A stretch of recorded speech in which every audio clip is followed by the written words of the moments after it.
காங்கிரஸை பொறுத்தளவில் இப்போ ஸ்ட்ராட்டஜியை மாற்றிட்டாங்களாம், கட்சியை வளர்க்கணும் வெஸ்ட் பெங்காலில். தமிழ்நாட்டில் எப்படி பேசுனாங்கல்ல, விஜயோட சேர்ந்தா காங்கிரஸை வளர்த்துடலாம், காங்கிரஸ் ஒரு பெரிய இயக்கமாக்கிடலாம், விஜயோட சேர்ந்தாச்சுன்னா ஆந்திரா, கர்நாடகா, கேரளா, தெலுங்கானா, தமிழ்நாடு எல்லா இடத்துலையும் வளர்த்தலான்னு பேசினாங்கல்ல. அந்த மாதிரி இப்போ அங்கேயும் ஒரு புது ஸ்ட்ராட்டஜி போட்டிருக்காங்க.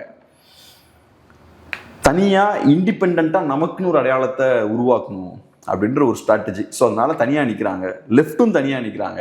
இப்போ சிக்கல் என்னன்னு பார்த்தீங்கன்னா, டிஎம்சிக்கு ஓட்ஸ் உடையுது.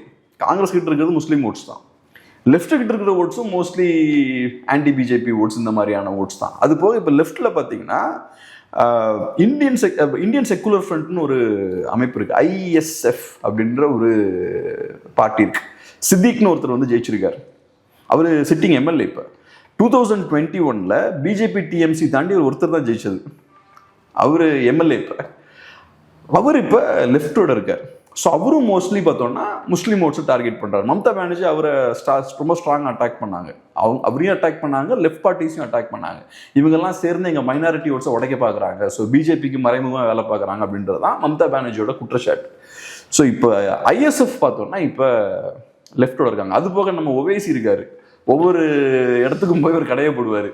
இப்போ இங்கே தமிழ்நாடு எலெக்ஷனில் திமுக ஆதரிக்கணும் நம்ம அப்படின்னாரு. தமிழ்நாடு கூட என்னன்னா முஸ்லீம் பாப்புலேஷன் எவ்வளோ இருக்குது தமிழ்நாட்டில்? 10% இருக்கும். 10 இருக்குமா? எனக்கு அவ்வளோ மேபி இருக்கலாம். மைனாரிட்டியாக பார்த்தா ஃபுல்லாக அங்கே ஏற்கனவே 30% இருக்கு, 27-28% இருக்காங்க வெஸ்ட் பெங்காலில். ஸோ ஒவேசி மாதிரியான ஒரு ஆள் நினச்சாருன்னா கொஞ்சம் டேமேஜ் ஏற்படுத்த முடியும். அப்புறம் முஸ்லீம்ஸுக்கு நிறைய அதிருப்தியும் அங்கே இருக்கும். ஸோ இப்போ ஒவேசி அங்கே போய் எனக்கு தெரியல ஒரு 10 சீட்டுக்கு மேலே அங்கே நிற்கிறாருன்னு நினைக்கிறேன். பெரிய தாக்கத்தை ஏற்படுத்தாலும் தெரியல, பட் அவரோட வேலை என்ன, முஸ்லீம் ஓட்ஸை உடைக்க போறாரு. அது மம்தாக்கு தான் அது டேமேஜ். ஸோ லெஃப்ட் ஓட்டை உடைக்கிறாங்க, காங்கிரஸ் ஓட்டை உடைக்கிறாங்க, ஒவேசி உள்ள வந்து கொஞ்சம் ஓட்டை உடைக்கிறாரு. இதெல்லாம் பெரிய அளவுக்கு இல்லை. இப்போ நம்ம தமிழ்நாட்டை பேசும்போது விஜய் ஓட்டை உடைக்கிறாரு, என்டிகே ஓட்டை உடைக்கிறாங்கலாம் சொல்கிறோம், அது பெரிய ஓட்ஸ். அது என்டிகே 8% இருக்குது, விஜய்க்கு 10க்கு மேலே இருக்கும். அங்கே அந்த மாதிரி இல்லை, பட் மம்தாக்கு இந்த சின்ன சின்ன சிக்கல்கள்லாம் இருக்குது. ஸோ அதனால் மம்தா அந்த வகையில் கடுப்பில் இருக்காங்க.